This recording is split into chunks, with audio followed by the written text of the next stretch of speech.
did they miss that? Oh, wow. How did they miss that? I have no clue. It smells. Continuing into kitchen, we have what appears to be possible organs, bone, but at this time, Detective Diaz and myself are going to back out. What does your gut tell you may have been or may be inside those totes and those buckets? By September 25th of 2020, Eddie Joe Arteaga had been missing for an entire week. When Alamogordo, New Mexico police went to conduct a welfare check on Steven Gonzalez, they had no idea that the two cases could be connected, and much less that they would be walking into a gruesome crime scene. Shockingly so, they remained unaware of that fact for the duration of their visit to the residence. It wasn't until a follow-up call from Steven's family was received that police realized just how appalling the situation was. Steven, just come to the door, please. Steven,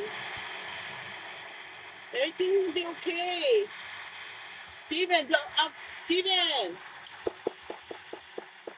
Steven, just answer the door. The woman attempting to coax Steven out is his mother, who arrived on scene with his sister. Officers have been attempting to get his attention for at least an hour, but even his mother has no luck, and the officers are forced to consider their other options as the level of concern for Steven's safety continues to increase. I'm not liking the clicking sound. I don't know what it is. If he's got drugs in there, would he be trying to commit that way?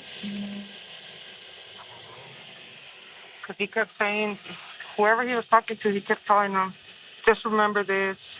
You're putting people's lives in jeopardy. Just remember this. Just remember this. That's kept saying that. Right. So I guess he figured somebody turned him in, and he called in. And I guess he might, but I've never known Steven to be so. no, okay. And I've That's supervised him before. Okay. So the first time I knocked really hard, he was like, you hear that? That's on you. So I don't know what's going through his mind right now, but I'm not liking it. Yeah, no. And he's volatile. I don't trust him.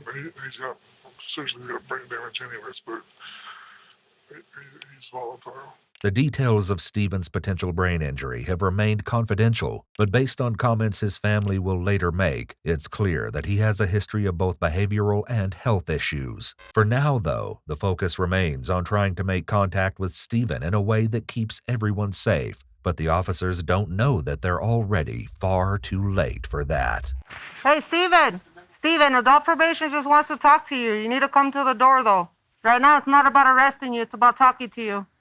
But the longer we stand out here, the more likely that a warrant will be issued for your arrest. Don't make it worse than what it is. They just want to talk to you. Steven has a prior record with law enforcement. His previous charges include driving with a suspended license, possession of a controlled substance, and possession of a firearm by a felon. This record likely explains why probation officers are involved. Steven, please, don't do this to us.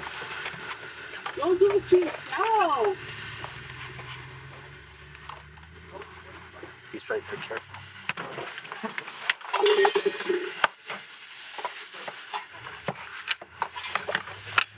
Steven, come on out. You're good. You're good. Hey! I'm trying to justify this.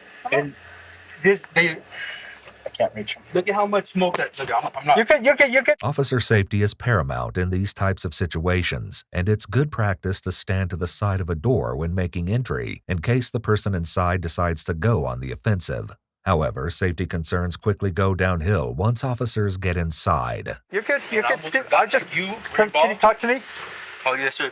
Come on out here. Can I show you my innocence? I want a fair trial because I told him the way you do this, they know how to stop it, they know how to block it, and they know how to, you know what I mean, stuff like that. I have barely learned how to, I thought I had finally got it all off of me. Got it. Okay. And then I realized, I was like, what happened to all the everything? Like a bunch of stuff was still going on. And it just kind of messed up. Well, let's talk out here, okay? You're good. Okay, you remember me? I've dealt with you. You've been good with me every time, okay? Can we talk out here? It's better out here. You're good, Steven? You're good? But Steven is not good, and the officers have no choice but to enter the residence. For reasons that will become obvious later, their intrusion makes Steven even more agitated. I'll take this trial and expose everything. No, we're just talking to you right now, okay? That's why we're here. Can you step on out? I barely learned how to stop that. Like, Okay, will you step on out with us?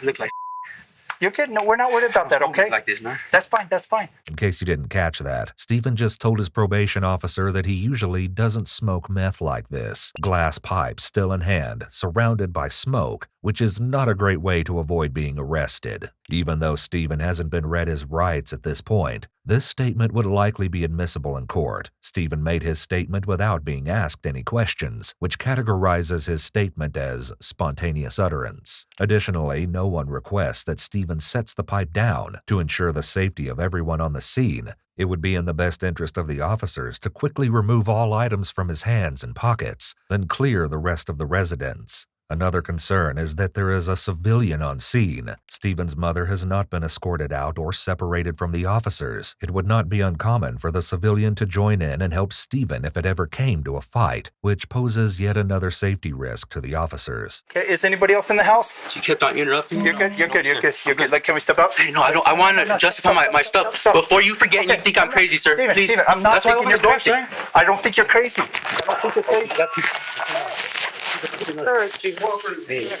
You're good. Yeah, that's Steven. You're good. Can you close that door? Yeah, we'll close it. We'll close it. No, I want to prove my innocence. Steven, I'm you're good. not guilty of that witchcraft. As Steven is being arrested and apparently expressing his concerns about being accused of witchcraft, the other officers on the scene make a cursory search of the premises. And when we say cursory, we really mean it. I think they're not. No, hey, y'all gotta watch it. Hey, y'all gonna let me, you better not kill me, dog. Hey, I'm not guilty of that. Why would I give you this? Hey,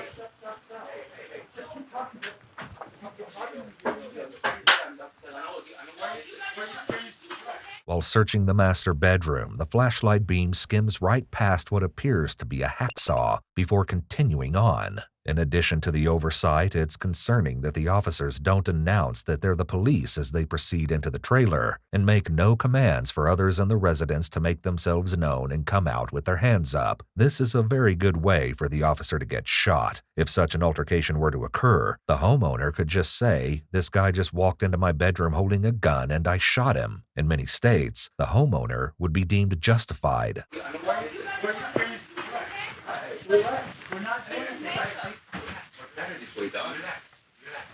You're better on the TV. I almost forgot, dog.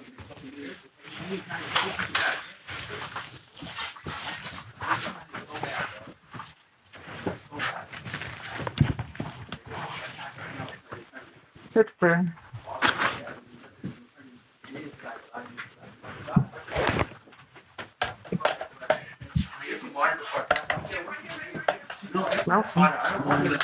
The totes and buckets found in the closets will be deemed critically important, but for now, they go unnoticed. What officers do find is a loaded firearm, along with more drugs and paraphernalia in Steven's pockets and strewn about the living room. All of these items constitute violations of Steven's parole, eliminating any question of whether or not he'll be arrested. You may be wondering why police are conducting a search without a warrant. Steven, along with most other offenders, are typically placed on what is called searchable parole or probation, meaning that warrants and probable cause are not needed for administrative searches of a probationer or their home. A warrantless search of a parolee only needs to be based on a condition, which the prisoner agreed to observe during the balance of his sentence. Often these conditions are written broadly and include terms like, "shall not violate any laws or regulations." Therefore, it seems that in this situation, the in-depth search is legal. Not that it does much good, however. Police still manage to miss the vast majority of the evidence sitting in plain sight. I understand I'm innocent. I have to And check. let me explain everything.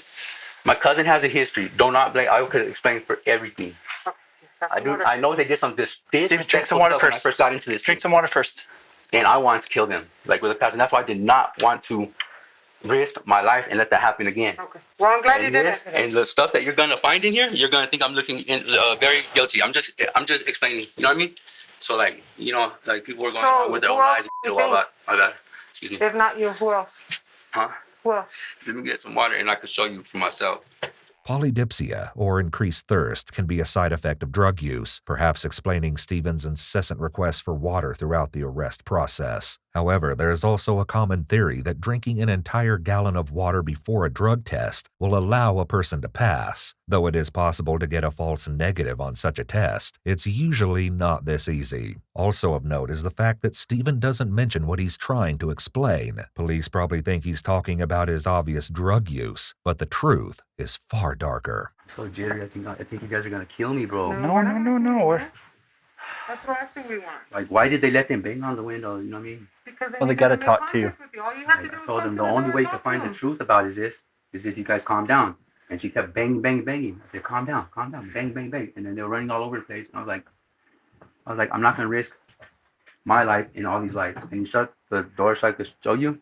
Paranoia, like Steven is showing here, is also a common sign of drug use, although in this case it'll eventually come out that Steven really was trying to show police something horrifying. His concerns for his life, however, don't appear to be based on reality. Yeah. When I We're finally thought it going. was- Let's no. go talk to here, okay? In the room?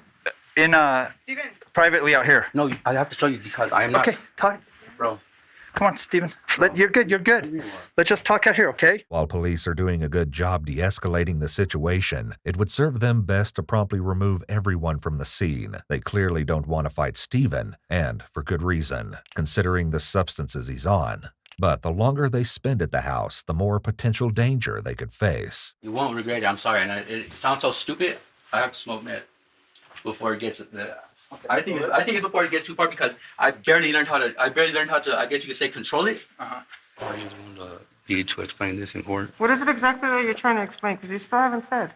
That I am innocent because they kept on denying me. It's my fault. I panicked, but I had guns to my head and I have PTSD. Unfortunately, even when one of the officers directly questions what Steven is talking about, he's in no state to give a comprehensible answer. As a result, they take Steven away, blissfully unaware that their colleagues would soon be summoned to the house again, this time under markedly worse circumstances. It was determined that Steven was too high to go straight to booking, so he was first assessed at the hospital. He had high blood pressure and an increased temperature, which can both be symptoms of drug use. He also spent a decent amount of time seemingly talking to himself, but despite this and an apparent injury to his knee, he was deemed in suitable condition to be placed under arrest. Police likely thought the case was closed, but just a few hours later they received a distraught call from Steven's family requesting they return.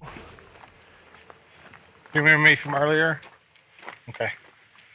What's going on? Hi, singer.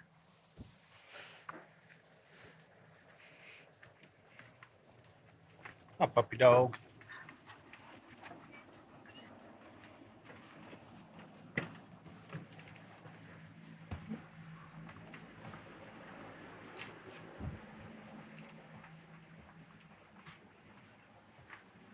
How did they miss that?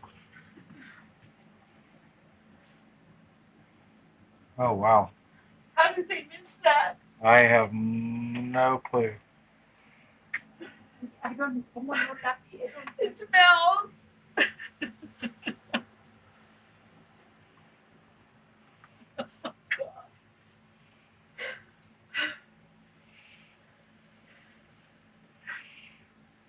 It's blood, It looks like it. It smells like it.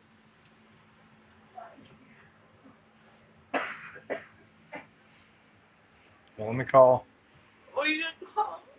Let me call Sergeant real quick. The question of how the police missed the two very obvious jugs of blood on the counter is a good one. The question of why the blood is being kept in a jug and a bottle is yet to be answered, though the implication could be stomach-churning. The officer goes outside to privately speak with his sergeant, which is the right thing to do, but he should have removed everyone, especially family members, from the scene before stepping out. As a result of having left family members unattended inside the residence, the scene is not secure and will become increasingly difficult to prosecute. Oh, there's quite a bit of blood in the jugs.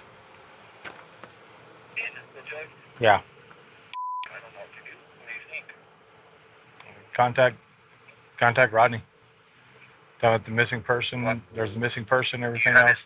In case you missed it, the sergeant just said he didn't know what to do. A sergeant should never think out loud like this, as it doesn't show much leadership when the leader says, "I don't know what to do." Additionally, the sergeant should be responding to the scene immediately. Back inside, another officer arrives to supervise the family members, but he also appears to struggle with the protocols intended to keep a scene secure. I don't understand how they missed that. It was like right there in the counter.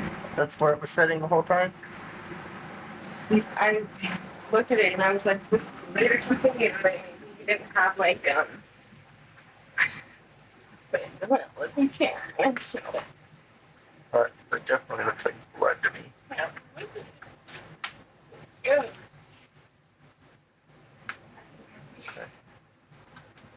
Shockingly, the officer continues to allow Steven's sister to handle the evidence, while his mother and grandmother move about the residence. Even though the sister is wearing gloves, that evidence can almost certainly be considered contaminated now. The family should have been removed immediately, as they have every reason to try to contaminate the scene to help Steven's case. Even the officers themselves shouldn't be inside at this point. At the very least, they should not be touching anything. So far, this is exactly how not to handle a scene. Have you guys been in here cleaning, or what was going on? I opened up here for you. It was trash. There was glass on the floor. That's all we picked up. I mean, all the bags are outside. We didn't throw anything away, but we moved the glass out of the way. There was glass that was broken. Your mom, that's not what? Your mom. Down there? It doesn't look like it. Looks like that. That's not what? That maybe. I didn't see under the vent. I already opened it. Okay. Well, if you can leave that like that, just leave it open like that. We're gonna have to take pictures of all of this. Yeah. Yeah. Oh my god.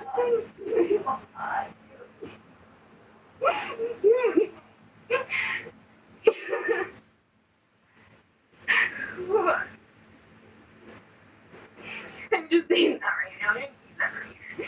Is it gel? Smell it. Oh, I understand. Most of the time, I understand. I was just asking if it gelled up, like blood when it coagulates. It does? Yeah. So maybe it's not? So that's what I'm gonna check. So.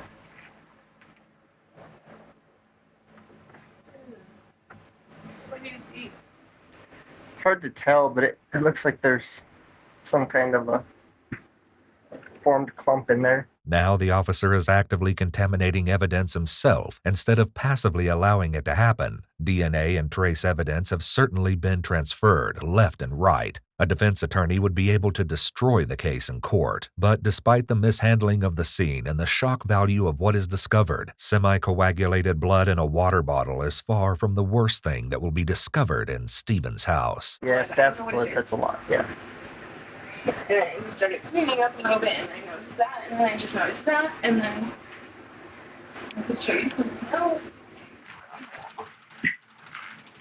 Oh, yeah, that's. And then look, I don't know what that is, but I can't open that. I can't.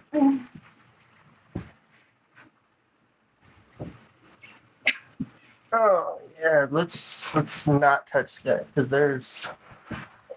I don't know what could happen here. I seen it. Did you go back there? I've not been back here. As far as I can go, it's right here. Oh, the cup is back there. Going to the back corner. Over here. There's a plastic tarp and buckets with blood on them. Clearly, the contents of the plastic totes are disturbing, enough to rattle the officer as well as Steven's sister, because he finally mentions that they should stop touching the evidence. Not that he enforces the suggestion, though. But if there is something so obviously concerning about the bins, it raises the question of how they were overlooked by the first round of police. Then again, if they failed to notice a jug of blood in plain sight, it's not exactly surprising that they weren't interested in the totes. For now, the police leave the plastic bins and buckets alone, likely to preserve whatever evidence remains after the family cleaned and multiple officers tromped through the house. But before a team arrives to inspect the contents, officers are in for yet another surprise. While this one is less gory, it's no less concerning. A wallet containing an ID and credit cards belonging to Eddie Joe Arteaga is found on the table in Steven's house. Eddie Joe had been reported missing a few days prior by a cousin who claimed he'd not been heard from since September 18th. Note that Steven's mother places the wallet on the table to be photographed. It should have been documented where it was found in the residence, not moved to a different location. As a result, we'll likely never know exactly where the wallet was found, which could seriously impact the validity of the evidence. Steven's cousin shared that Eddie Joe had recently been hit by a semi-truck and received critical injuries, including severed fingers and a broken pelvis. Since that time, she stated, he hadn't been the same, and she suspected he'd started using drugs to cope. She was worried he might have done something to harm himself. However, the presence of blood in Eddie Joe's wallet in Steven's house present a potential alternate reason why Eddie Joe had fallen out of contact. Along with whatever will soon be found in the totes, the situation looks grim. And it only gets worse. You know, we have a lot of family to answer to. Everybody's been looking for my nephew, and Was that what the original call out here earlier was? I can't believe he would do that. No, I don't want to believe it. How did they miss that? We haven't touched it. I wasn't here. I don't know how they got through their stuff earlier. My brother, I don't see anything he would be capable of doing this. I just can't. So this is your brother and nephew that were My here? brother and my cousin. And your cousin? Okay. So your brother got arrested today? Okay, and your cousin is missing. Okay. In a twist police likely never predicted, they learned that Eddie Joe and Steven are cousins. Steven's mother is Eddie Joe's aunt, and she and Steven's sister have spent the past few days looking for their missing family member. When's the last time Camera recording started. you ever seen from? Saturday. On Saturday? Okay, was that here? That's what somebody said. They dropped him off. Okay. I seen him here on Friday. You saw Eddie here on Friday? Okay. So a week ago? Okay. A week ago today? And when we came here on Monday, we noticed that his bag was on the couch. Okay. And his girlfriend, everybody started looking, wondering why hasn't he contacted nobody. Yeah. Police were able to confirm that a different one of Eddie Joe's cousins had dropped him off with Steven on the previous Friday or the Saturday that followed, just a handful of days before he was reported missing. So when you dropped Eddie off, did you go in with him? Okay, so you just dropped him off there. Steven. Oh, it's that bad. Like, I can't explain it, man, but like, he's just liable to flip out, you know what I mean? Over the few days that follow, police are able to speak with more members of the family, and they learn more about both Steven and Eddie. Though they attempt to question Steven himself, confronting him about the disturbing contents of his house, he declines to answer without a lawyer present. Still, his family has some telling information to share. Perhaps some of the most interesting stories come from one of Steven's aunts. He's just like that one. Nobody trusts him. Nobody wants him around. And I thought, I can always tell her, always told her, how come you don't get him help? She was like, you try to get him help. She goes, I'm not. I can't. She was scared of him. Mommy was scared of Steven.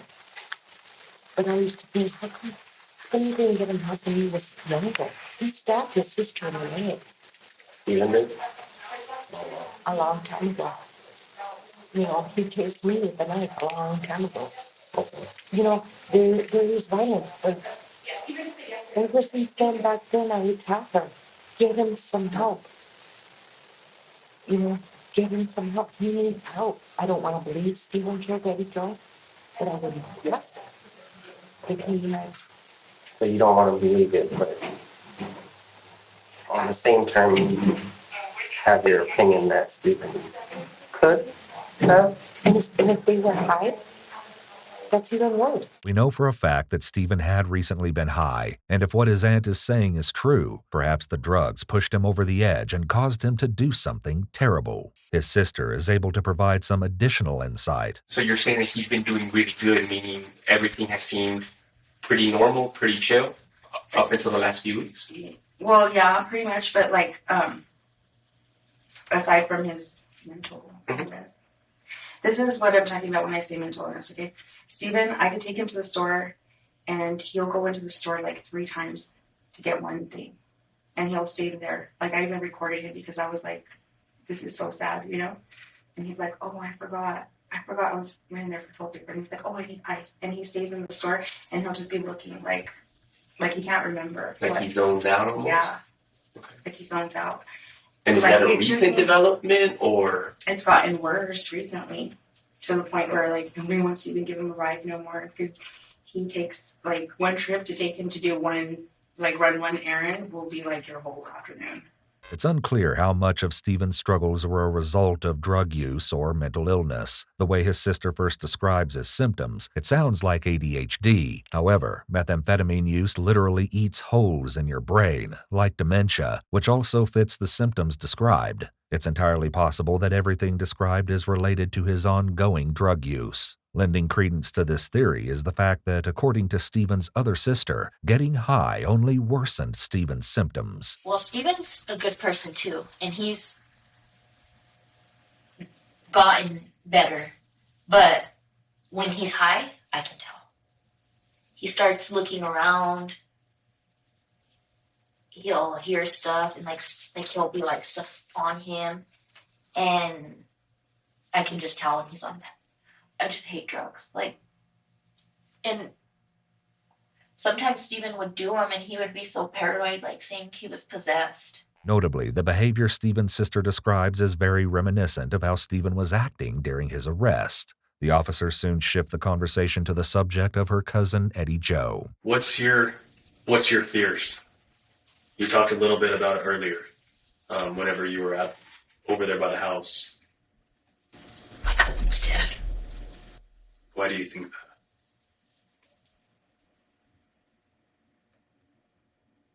Because it's been a week and he hasn't called us. Is that abnormal? He would have called my sister or his girlfriend. In addition to interviewing the family, investigators speak with a friend of Steven's who came forward to share a rumor he heard. Note that he refers to someone named Shadow. This is Eddie Jo's nickname. And a couple people that hang around with, said that they were on post with Steven and Shadow, and something happened. They got in an altercation or something, and one of them shot Shadow. When this happened? I don't know when, but they said that those two had left, and that Steven was supposed to stay there and take care of it, he said, because that was his family. While this theory isn't impossible, it doesn't appear that it was ever considered a significant lead. With a better understanding of Steven's background and mental state, it was finally time for police to see what horrors were hidden in his closet. Right entry into the living room, backpack, kitchen,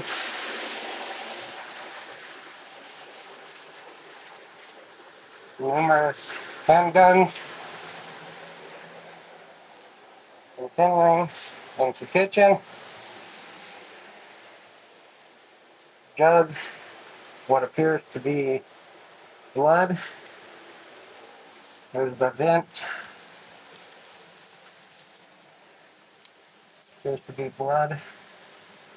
Dried up on the bottom. Near the blood-stained vent, the investigators also found blood on the kitchen chairs and door to the master bedroom. This was where the true horrors would be found, tucked away inside the plastic tubs. If the first set of police had looked just a little harder, they might have pieced together the sinister implications of the contents. Right back into the bedroom.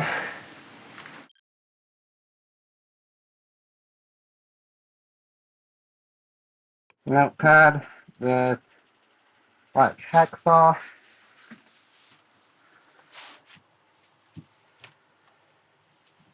razor blades, sore, lotion. Though the investigator doesn't comment on the last item listed, this, combined with the presence of the blood in the saw, suggests a horrifying reason that Steven might need a fridge ASAP. What they find next isn't going to soothe any of the rising concerns.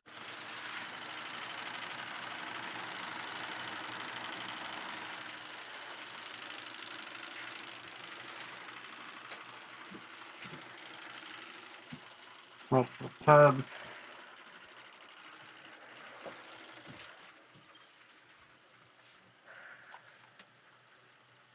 Not sure what that is at this point.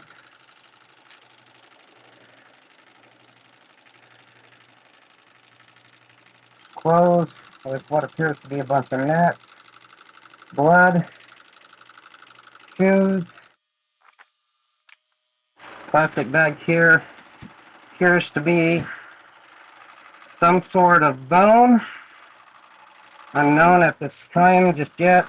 At this time, we have what appears to be possible organs, bone, but at this time, Detective Diaz and myself are going to back out and await for the arrival of New Mexico State Police evidence team. It was quickly determined that the buckets did, in fact, contain human remains. DNA results would take time, but to all involved, the answer seemed hauntingly obvious. Does your gut tell you may have been or may be inside those toads in those buckets?